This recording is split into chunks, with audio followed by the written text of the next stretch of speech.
It's about surface mount components and surface mount technology, etc. Bits like that. Having reread my notes from a previous attempt at this, I've added a few other bits, updated it a bit, and decided that right at the beginning I must make a proper announcement.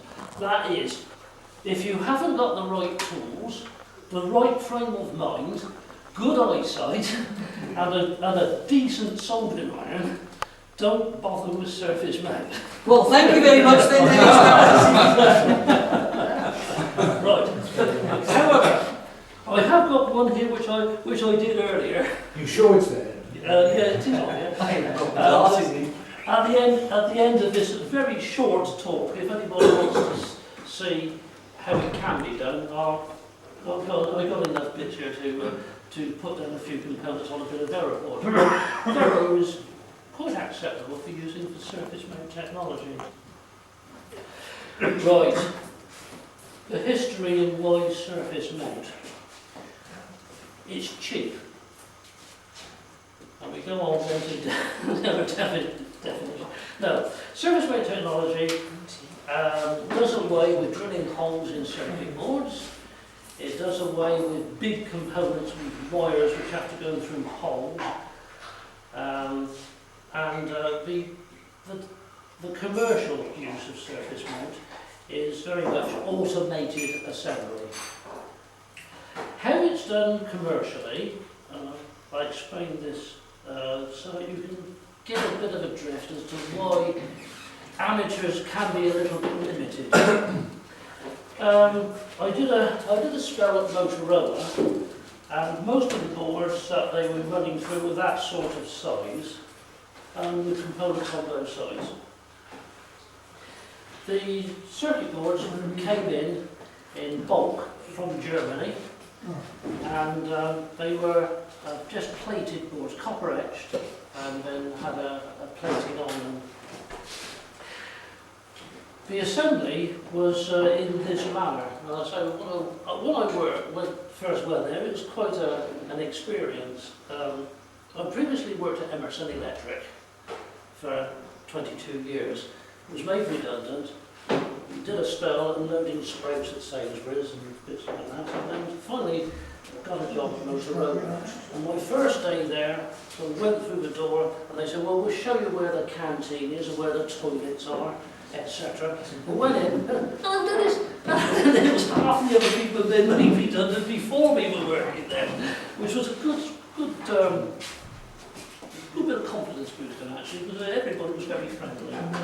But the section I was in was the calibration section, which is at the Swindon end of the factory.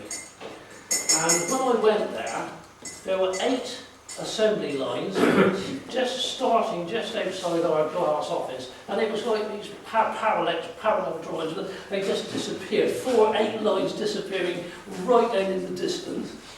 And those were assembly lines assembling surface mount technology. That's the factory at the ground? Yes, it is. Yes. Well, I've never been involved in surface mount until I went there. So all of my knowledge and a little bit of practice was done at Motorola. And it was an education to see these radio telephone base stations being churned out. I think they were something like, they could do 10,000 a day, and all automated assembly. Right, you start off with a board, circuit board, all etched like that, and they put it up onto this assembly line, and it starts off by putting glue over its spots in where the components have got to go. And then it moves along a bit, and then there's a solder mask which puts little tiny spots of solder where the ends of the components are going to go. And then it moves along a bit further where there are bandoliers, and this is a little titty short bit of bandolier with the components. Now these are fairly large ones compared to some of the ones they were putting down, and the machines we're putting down 400 components a minute on these. By the board, the bandoliers and the heads were stationary, and the board moved X and Y axis. These were all put down. And then moves along a bit further. The components now, as you can see, are stuck down by the glue, and they then go through the reflow ovens. These are quite long, maybe from where I'm standing down to the end of the room, where the solder that had been previously put on in paste form was then reflowed and stuck all the components down, and then goes along, and then the machine turns it over, and it does it all over again by putting the components all on the other side. The reflow was not done with waves, it was done by heat. And then as it dropped off or came off the end of the line after being components on both sides, the boards were then stacked, allowed them to cool a bit, and then there were 34 when I was there automatic testing stations, and each one was about £100,000 worth of best quality Hewlett-Packard equipment, and the boards were loaded up by hand.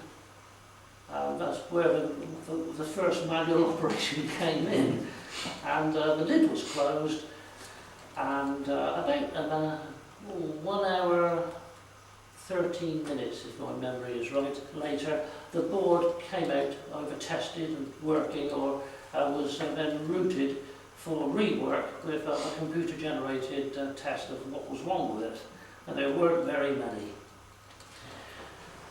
After which then it went into stores and was ultimately then put into the frame and was made. That maybe give you a bit of an idea of how the commercials do it and on the amount at which they're doing.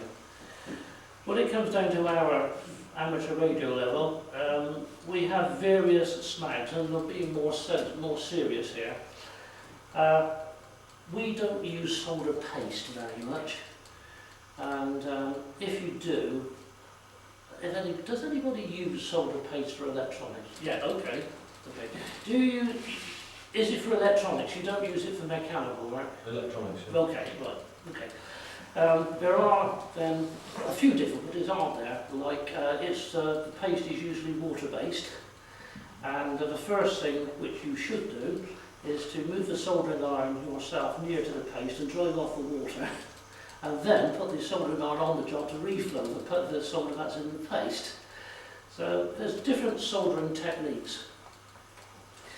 Well, ignoring then that Dave does use paste, everybody else is going to use solder.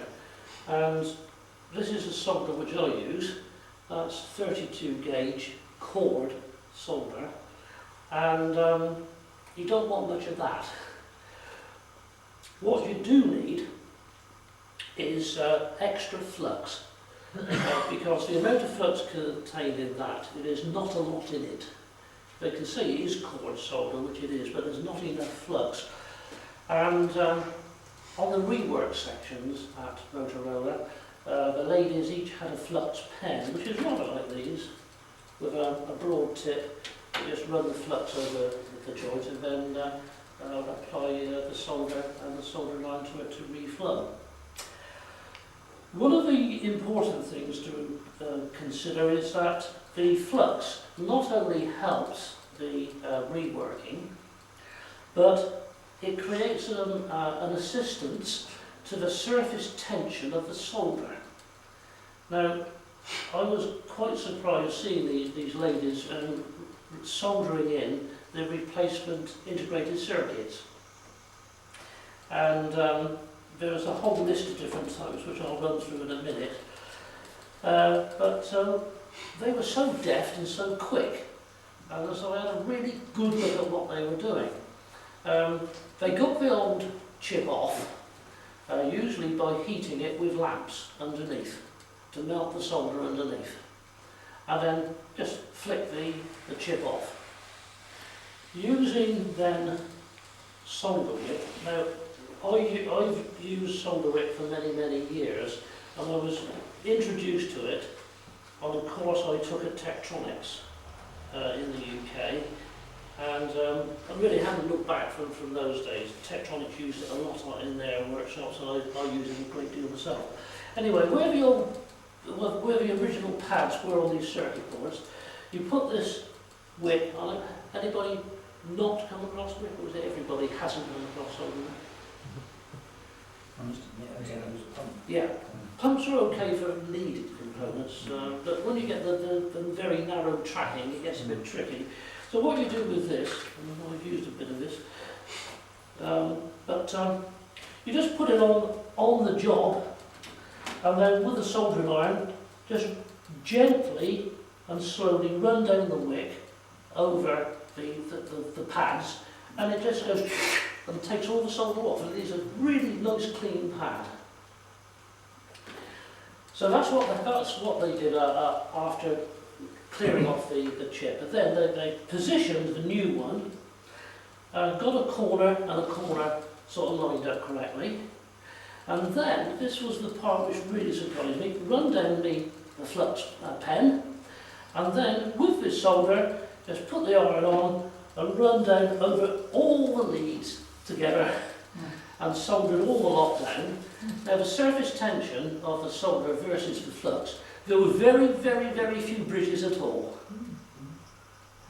And when they got to the when they got to the end of a particular row, we did the other. If it was a four-sided device, did the all round the four, and then got the solder wick again and just put it along the top and run the iron down again. It takes off all the solder that's on the top of the leads, but it doesn't take the solder off from underneath because it can't get to it. Beautifully done. It was done very, very quickly, and very, well, they were professional people there. It was quite an education to watch them doing it. Very, very quick. Was it a standard soldering station? No, no, they're not. No. These were expensive soldering stations. They were all RF heated irons, and very tightly temperature controlled. But they were doing professional stuff, of course, and they could afford up to about 10,000 a day. Were they shaped bits? Yes, most of them were hockey sticks, and tapered hockey sticks. And then, but it's the person on the end of the on the handle. That was the real clever piece about it. In the industry, they're allowed. They only repair a board 3 times, or do a check on it 3 times. If at the end of the 3rd time the board is still faulty, it goes in the bin. This is for reliability, and you don't want to keep on heating, cooling all the time. So that's how the professionals do it, but we're radio amateurs. But we can still make a decent go at some of this sort of thing. So what do you need? Well, the needy bits are very thin solder. Is that like free solder then? Oh, no, it's not. That's real solder. I don't Okay. No, that's real solder. A good pair of tweezers. If you've got a good pair of tweezers, you hide them in your toolbox or somewhere in the garage where no one else can find them. Not for eyebrows. No, definitely. Solder wick. The soldering iron, I have a small collection of irons, which you accumulate over the years, as you do. This is an Antex. All the books say you should have a temperature control iron. Yeah, in an ideal situation, yes.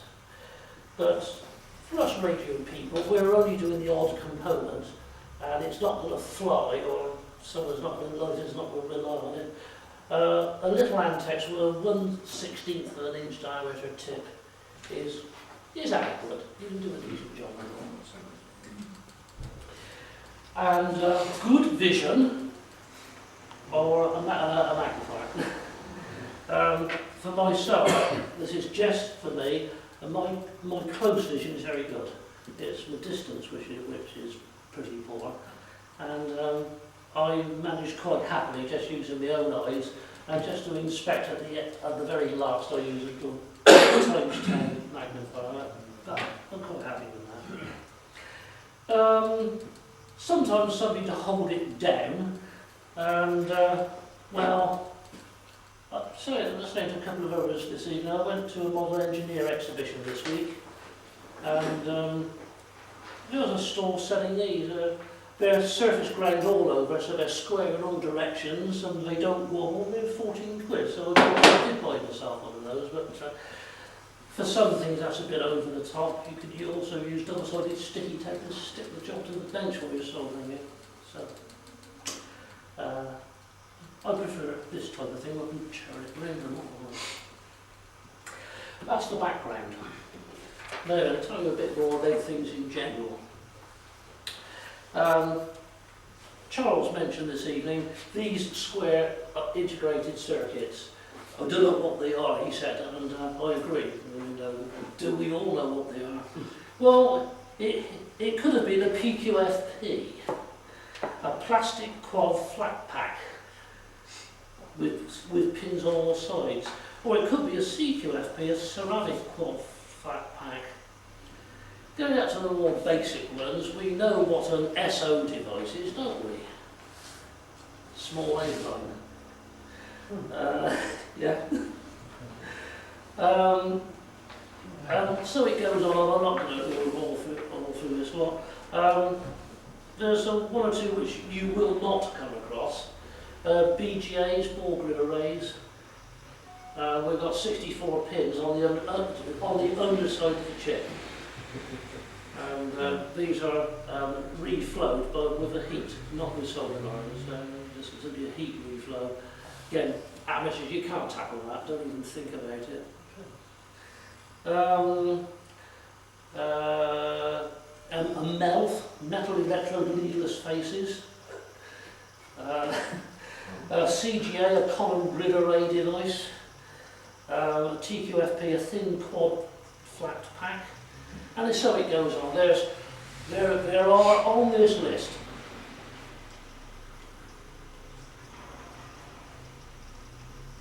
22 different device outlines listed, and this was taken a couple of years ago, so there's probably a few more. They're only the ones you can see, Dennis. Pardon? They're only the ones you can actually see. I'm so glad you said that, and I do agree, yes, they are the ones you can see. Yes. When it comes down to the components, there are listed 5 sizes of resistor and small capacitors, and 5 sizes of tantalum capacitors. Now, if you're going to start tackling amateur radio sizes, the sizes are actually given as numbers, and a 1206 is the largest size, and that's a handleable size actually. It's a 0.12 inches by 0.06 inches. Okay, it's not big, but you can at least see it and you can at least handle it. The smallest size listed is an 0201, and it's a 0.02 200ths of an inch by 100th of an inch. And you can see what I was getting at, I hope you can see what I was getting at earlier when I said that the surface mount, it's a professional job. It's not, that sort of thing is not for radio amateurs. It's only the machine can see those bits when it puts it down, like I was saying, on the glue pads. But the larger components are manageable. And the tantalum capacitors are listed in 5 sizes, A, B, C, D and E. And the smallest of those is 3.2 by 1.6 millimetres. Well, that's an 1/8 of an inch by a 1/16 of an inch-ish. Again, you can just about handle those with a pair of tweezers. So the actual capacitor side of it is not too much of an effort. Also, though, please bear in mind what I said right at the beginning. If you can't see it or your eyesight's a bit iffy, you've either got to use a bench magnifier or not do it. Otherwise you'll be very disappointed.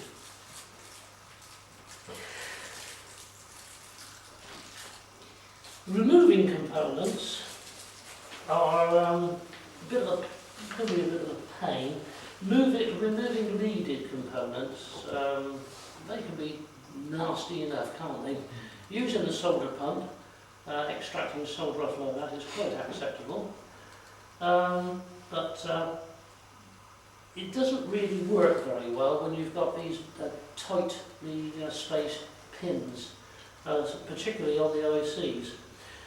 Like I said earlier, the way that they do it commercially is to heat the whole lot up, usually with a heat lamp from underneath. There are specially shaped soldering iron tips which will handle some of this. If you want to go down that route, they are available, but because it's becoming, if you like, professional standards rather than amateur standards, it's a professional price for the tips. So you might buy a good Weller iron for what, 50 quid, and the tips would be 50 quid for some of those. So how do you get them off? Well, the old trick. Old trick to a few of us who have done it. You slide a piece of wire under the device, a piece of preferably like aluminium wire, a bit of stainless steel, something which doesn't take solder. Fuse wire. Pardon? Fuse wire. Fuse wire? That's Yeah, I nice. use fuse wire. Okay, you use fuse wire. You're more experienced than some of us then. But you know, you slide that under all the pins, all in the line, run the soldering iron down, and just pull the wire out. And the first few times you do it, the tracks come with it. Oh yes, but don't put them off. I seem to remember a story from Paul MTX when he did some furs. He had a heat gun, Yeah. and he said he was trying to get off a particular faulty component, applied the heat gun, and blew most of the components off the surface of the board. Yeah, that is it's a ho ho ho one, but yes, it happens. It does happen. You can melt the others and the draft will whiz them off. Unless you know where they go, you're in the worst pickle when you've been trying to get them off. You know you want to get off. Without having the loose ones. If you want to consider doing a bit more serious amateur radio assembly, one of the most useful tools is the vacuum pickup, and these are available from people like Rapid, RS, Farnell, etc. We have a little vacuum pump, what looks like a hypodermic needle with a bigger end, and you can pick the devices up and place them with that. They're 20, 30 quid a go. Useful. They're very useful. Right, that's the main body of it really. There's just a few more pieces on my revised sheet. What's going on there? Desoldering. What parts can you recycle? All of them if you can get them off. That's the pricing of what that piece said actually. Special techniques. There's a device called a Weller Pyro Pen. I've not encountered it, but if it's made by Weller, it's probably quite reasonable.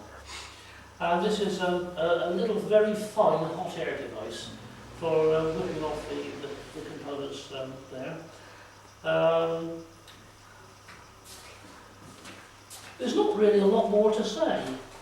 I've told you how they do it big, I've told you how we can do it little, and I've told you what you want. I'm quite happy to take questions. For those who haven't, has anybody not seen surface mount components? Right, that's fine, I'll leave that up here and without circulating it. But anybody who wants to see me attempt to put a few of these very small chips on this bit of Veraboard, I'll warm up the iron and so put a couple down.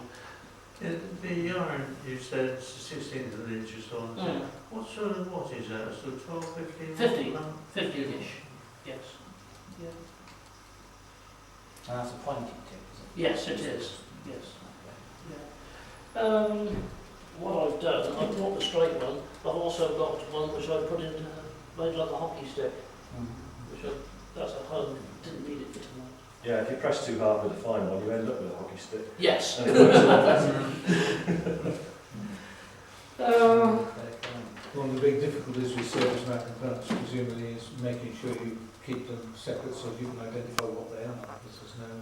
That's a thing I should have said. Thank you for that. The way that I do mine, is that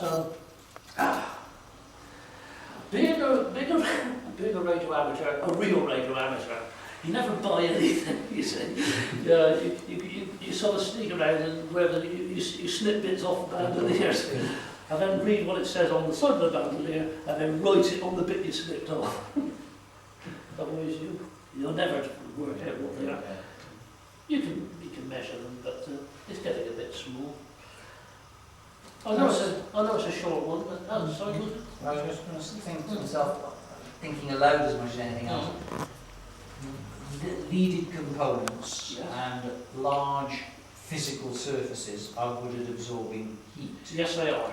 There's not much in there to absorb anything. How susceptible are they to heat damage? The chips. The components generally, Yeah. because of their size, they take it. Yeah. Yes. They go pop when they don't. What, when they're powered up? Magnificently.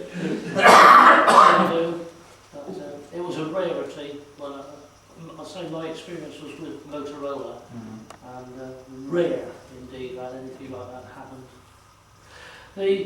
The more annoying bits which actually can happen is that where the components are being stored, they come in hermetically sealed packages, and they're stored until they're wanted onto the bandolier machine. Well, there was a run of problems while I was there where a machine had been stopped. There was a rush for another job, and so they took the bandoliers off, put them to one side, stopped up the machine, and off it went. It did the run, and then they went back, 3 weeks, a month later, back to the old job and put the old bandoliers on. And they found that there were then becoming problems because the components, before they were soldered, had absorbed moisture from the air. And this then was causing problems. They were then peeing off in the reheat. For us, as amateurs, you might encounter it, but when they're done on the reheat, they're held down at both ends, aren't they? Where they're glued in the middle and they're reheating both ends at once. Whereas what we do, we solder one end, it allows the device to expand if it needs to, and then solder the other end down. I'll tell you what, I found a lot more difficulty salvaging leaded parts from multi-layer circuit boards than I ever had trying to resalvage surface maps. Agree with it completely. Yeah, You've no way of hitting those properly. Any other comments, please? What's the effect, if you do use solder paste, what's the effect of leaving it out of the fridge? You're supposed to keep it cool, aren't you? I've never come across that one. I have. It goes brown and unusable in Right. fairly quick time. Right. Out of the fridge I didn't know, out of the air I didn't know. They always keep the container covered, but I've never heard of keeping it in the fridge. Okay, that's something I've learned tonight. I've had one in the fridge for several months now and it still looks nice and grey and fresh. Right, okay. It's time to just get it, it's Straight ahead, sausage. Yeah, thanks for that one. I'll follow that one on the last page on the card, write it in. Okay, thanks for that. Good stuff, this marmite. Yeah, oh yes. Crunchy marmalade. Any more? Actually, I do have another one about using hot air. I mean, Yes. Is it? I have seen on the internet that people actually use hot air for soldering. Yes. I mean, and a lot of these hot air stations are actually cheaper than temperature controlled iron. Oh, As I've seen about. So okay. is it feasible to sort of, or is it sort of Oh, even more yes. difficult? Yeah. Oh yes. Well, the reflow oven is really hot air. Yeah. It's done in a nitrogen atmosphere commercially. One of the things with hot air it's much more gentle in the heating rather than sticking a hot solder iron right onto the board and the component. And it's said that it reduces the stressing on the components by doing it that way. You can also burn quite a good hole in the board with one if you leave it on. Oh yes. Oh yes. But those those ones you see on eBay, they're nearly all Chinese. Yeah. I've got one, and the hot air gun has survived, but the soldering iron died months and months ago. But the hot air works very well, Right, okay. and it's temperature controlled. So, When you do the double-sided PCB, yes. you've got the components on there all neat and tidy, Yeah. and you turn it over to reflow the other Yeah. side. Mm-hmm. Obviously it doesn't happen, but what stops the components you just put on falling into the tray? The glue. It The doesn't, glue. the heat doesn't reactivate the glue and that, no. No. And it's also hotter at the top anyway, on the Yeah. top side. Yes. And when I'm soldering onto the end of my ECC 86 cathode, do I put the component?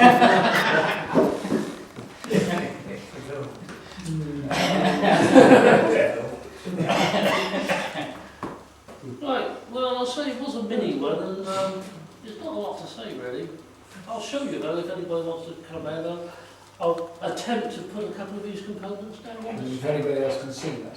I was going to say, we'll put Dennis to the test, but we won't even notice if he fails, because we won't be able to see it. This particular one won't, because I've left my glasses in the car, so whatever you do, Dennis, well done, it was good. Yes, thank you. Anyway, if you'd like to gather around, we can do so, but let's thank Dennis for coming.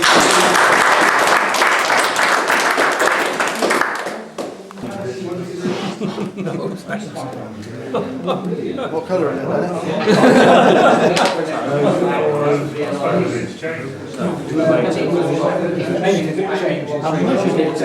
There's about the second size up, I should think. 0825, so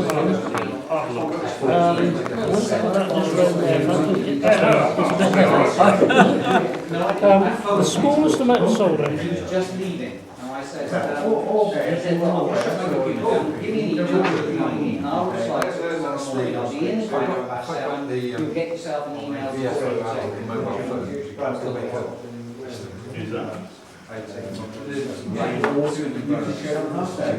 Emergencies, does it matter which way you solder it? These don't, no, these don't. Some do, but not these. Some on one side.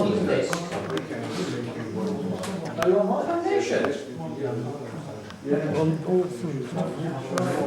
Yeah, it is. What I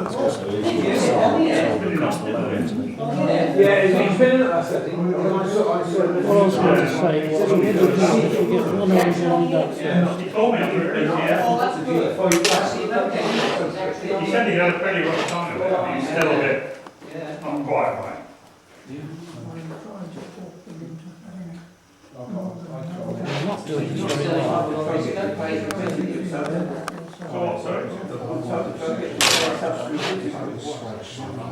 And then having, don't matter about the quality of that sheet at the moment, solder that end down, When's the third? and then go back to the first one. I will look up what my notes are. Sometimes I feel